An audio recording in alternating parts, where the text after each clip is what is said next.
Morning friends, आज हम पढ़ेंगे use of has have. Use of has have के बारे में हमको आज पढ़ना है। हैव का मतलब होता है जो चीज़ पास में हो, जो चीज़ पास में हो उसकी बात हम करते हैं हैव। यानी कि आई हैव ए टॉय, मेरे पास एक खिलौना है। आई हैव ए टॉय, मेरे पास एक खिलौना है।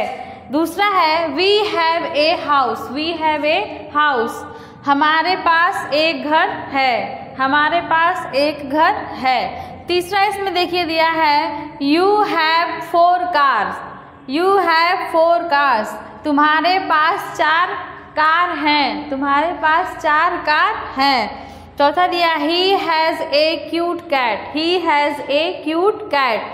ही जो है वो बॉयज़ के लिए होता है, सिंगुलर पर्सन के लिए होता है। एक लोगों के लिए ही के जगह पे हम हैज़ का यूज करते हैं। ही जहाँ हो वहाँ पे हम हैज़ का प्रयोग करते हैं। He has a cute cat, he has a cute cat, उसके पास एक सुंदर बिल्ली है, उसके पास एक सुंदर बिल्ली है। I have a phone, I have a phone, मेरे पास एक फ़ोन है, मेरे पास एक फ़ोन है। Ram has 3 books, Ram has 3 books, Ram के पास 3 किताबें हैं, राम के पास 3 किताबें हैं। जैसा कि हम जानते हैं हैव और हैज़ का प्रयोग करने के लिए जहाँ प्लूरल की बात आती है वहाँ पे आई, वी और दे का प्रयोग होता है। इसके साथ हम प्लूरल का यूज करते हैं, प्लूरल में हम हैव का यूज करते हैं। उसी तरह से किसी व्यक्ति का नाम जैसे नेम हो सकता है, ही, सी और इट के साथ हैज़ का प्रयोग होता है। ही, सी और इट के साथ हमेशा हैज़ का प्रयोग होता है। आई, वी, दे के साथ हैव का प्रयोग होता है क्योंकि इसको हम प्लूरल समझते हैं। प्लूरल का मतलब होता है बहुवचन।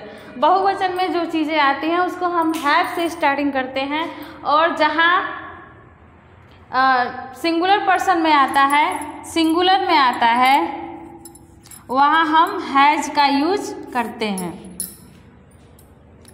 इसी तरह से आगे बढ़ते हैं। जैसे मान लीजिए जो काम अभी हाल ही में हुआ है, बहुत जल्द में हुआ है, उसको कैसे हम बताएंगे। जैसे कि I have bought a new car, मैंने हाल ही में एक नया कार लिया है, मैंने हाल ही में एक नया कार लिया है। तो हाल ही का मतलब हैव लगाएंगे। I have bought a new car, मैंने हाल ही में एक न्यू कार मतलब नया कार लिया है। दूसरा है we have bought a new dress, हमने हाल ही में नया ड्रेस लिया है, हमने हाल ही में एक नया ड्रेस लिया है। तीसरा है सी हैज़ बॉट ए पेंसिल, उसने एक पेंसिल खरीदा है, उसने एक पेंसिल खरीदा है। खरीदा है बाट, यहाँ हमेशा वर्ब का थर्ड फॉर्म लगता है, वर्ब का थर्ड फॉर्म लगता है, तो हम वर्ब का थर्ड फॉर्म में हम बाट का प्रयोग करेंगे, बाट का प्रयोग करेंगे। उसी तरह जिसमें आपको पता है कि सिंगुलर के साथ हमेशा डज नॉट का प्रयोग होता है, सिंगुलर के साथ हमेशा डज नॉट का प्रयोग होता है, और प्लूरल के साथ डू नॉट का प्रयोग करते हैं, प्लूरल के साथ डू नॉट का करते हैं।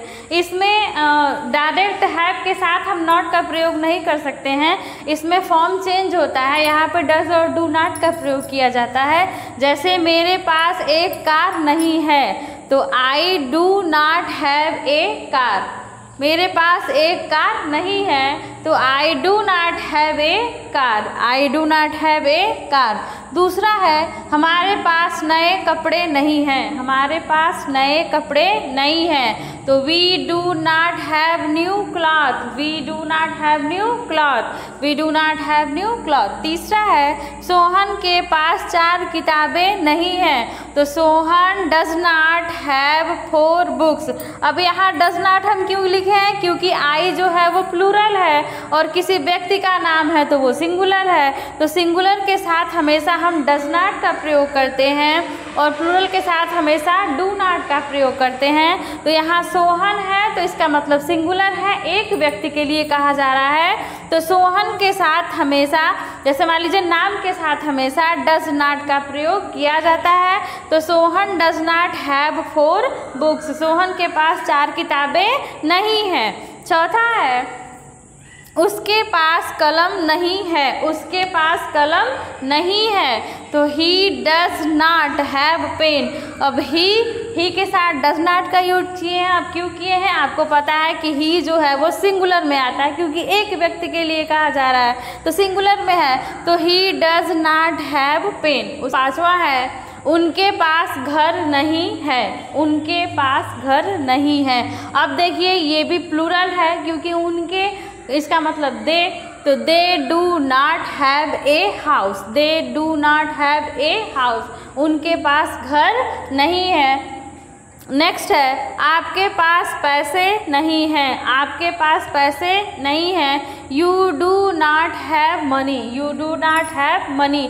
अब आपके जो है यू जो है ये भी प्लूरल में आता है, तो हम यू के साथ डू नॉट का प्रयोग किए हैं। You do not have money, you do not have money. इसी तरह से आगे बढ़ने के लिए हमारे चैनल को, अगर ग्रामर आपको सीखना है, छोटे बहुत बेसिक ग्रामर सीखना है, तो हमारे चैनल को सब्सक्राइब करिए, लाइक करिए।